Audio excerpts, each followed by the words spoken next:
सावधानी से सुनना।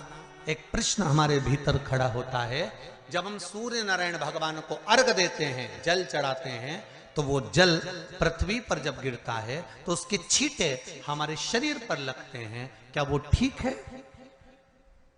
क्या वो श्रेष्ठ है? तो शिव महापुराण की कथा कहती है, जब हम सूर्य को अर्घ देते हैं, सूर्य को जल चढ़ाते हैं, वो पानी जब पृथ्वी पर गिरता है, उसके छींटे हमारे शरीर पर लगते हैं, तो वो श्रेष्ठता का भाव निर्मित करते हैं। वो गलत नहीं हो सकता। कारण अब वो भी समझ लीजिए।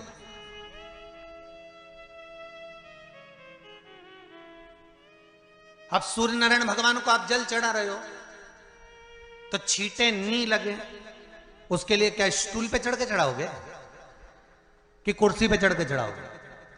अरे बोलो तो सही।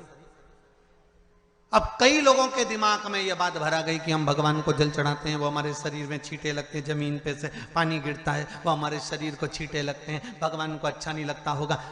कौन ने कहा? पहले तो उसको पकड़ के ला।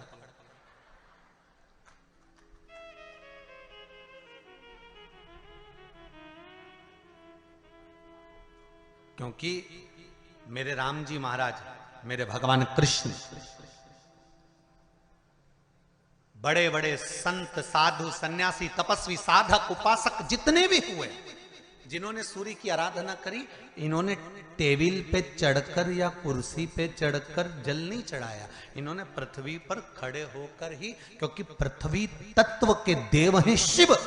जब हम मृत्यु लोक पर खड़े होकर, पृथ्वी पर खड़े होकर भगवान शंकर का भाग पृथ्वी तत्व को धारण कर कर जल को हाथ में लेकर जब समर्पित करते हैं, और जो जल नीचे गिरता है वो शरीर पर अगर लगता है तो हमको उसका आशीर्वाद ही प्राप्त होता है, दोष नहीं लगता। पर लोगों ने इसको विपरीत कर दिया। कि कौन ने विपरीत करा? कई लोगों ने इसको विपरीत कर दिया। कौन ने विपरीत करा? तो जो दूसरे धर्म के लोग होते हैं, जिनको हिंदू धर्म से नफरत होती है और जो हिंदू धर्म की पूजन, सेवा, अर्चना को समाप्त करना चाहते हैं, वो धीरे धीरे धीरे धीरे कहने लगे कि सूर्य को जल चढ़ाओगे तो शरीर में लगेगा, शरीर में लगेगा तो दोष लगेगा। इसको कह कहकर घर घर में सूर्य को जल चढ़ाना लोगों ने बंद कर दिया कि आप जल चढ़ाएंगे तो दोष लगेगा, शरीर पे छींटा लगेगा, शरीर को ऐसा लगेगा। ये दोष नहीं है। कितनी सुंदर बात है महाराज। सूर्य नारायण भगवान को जब जल चढ़ाया जाता है, हाथ सिर से 8 इंच की दूरी पर होना चाहिए। जम के बोलिए, सिर से कितना ऊंचा होना चाहिए? 8 इंच ऊपर अपना हाथ होना चाहिए मस्तक से सूर्य को जल चढ़ाते समय। और ना चांदी का, ना स्टील का, ना लोहे का, ना प्लास्टिक का, ना कांच का, ना सोने का कोई बर्तन, ना कांसे का, ना एल्युमिनियम का,